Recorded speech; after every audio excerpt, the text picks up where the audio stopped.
Their paths to music may have been as varied as notes in the music they play, but one thing is consistent. Guiding them at each level is a trio of music teachers, one in elementary school, one in middle school, and one in high school. Two are brothers, the third a childhood friend. Together they form a musical thread.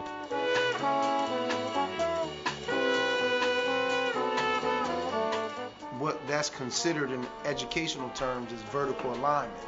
We're always communicating with one another. We can collaborate so that by the time they get to high school, they're kind of prepared. They have this set foundation so that we can use that foundation on which to grow.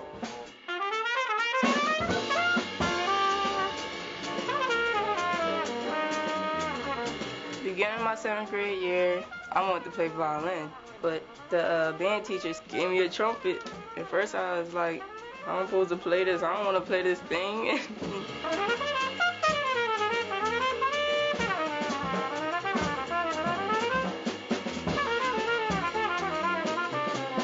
We start the children at the 3rd grade, and we have the kids playing as soon as they pick up an instrument in the performing ensemble. We kind of monitor them as they go to each level.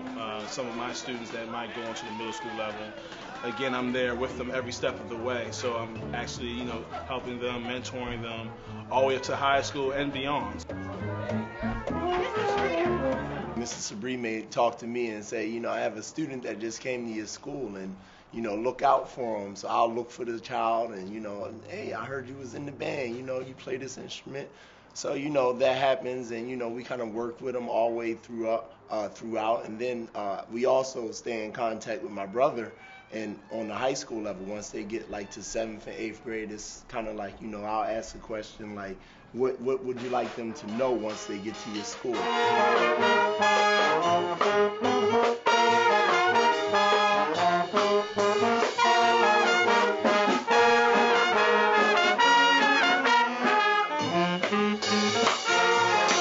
My grandmom always laughed at this. I actually started out, I wanted to be a veterinarian.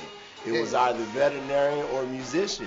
So once I got in high school, it started saying, man, I like this music thing, so I started to become more of a musician, and I fell in love with it. My brother and Mrs. Sabree were always there. My brother was there, like, at my audition, like, come on, we're going to get you in this college, helping me out. So I always had, like, that role model to look at and listen to as well, And we do that now with the kids. We're used to working together. We're used to hanging with one another. We're used to communicating with each other. And so that kind of just invites that same relationship with the students. Sometimes our students get together, they communicate with each other, they help one another. The older ones get with the younger ones. The music is kind of like just a vehicle to get the kids engaged in the whole educational experience. So a lot of times we use this as a vehicle to keep them going in their educational careers until they get to the point where they find value in everything that they do. Right. And a lot of times they may relate it to music in a positive way. I'm a visual arts major, so all my friends were in a band. In my sophomore year, I wanted to try out, and that's when I picked up the saxophone my sophomore year. And that's when I joined the band, and ever since then I've just been a part of it and dedicated.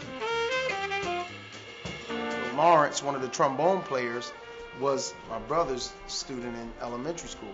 And it was ironic because he was a trumpet player who wasn't successful on the instrument. So my brother called me one day and said, Jamal, what do you do? This guy practices all the time, and he's only getting to the middle C in the staff, and above that he starts cracking. And so what should I do? So I said to him, try him on trombone.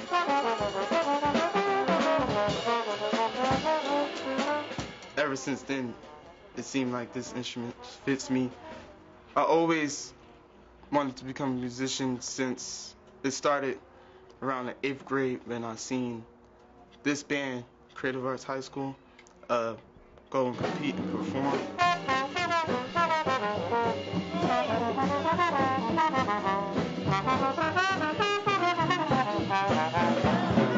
The kind of vertical alignment that we're doing from Mr. Sabree, moving on to my brother at the middle school, and then here at the Creative Arts High School. So here in Camden, New Jersey, we're just an example of vertical alignment through music. So if we could get math and English and science and all of the other, you know, art forms and educational forms, academic forms, to all kind of like piggyback off of this concept, you can just see that the sky's the limits.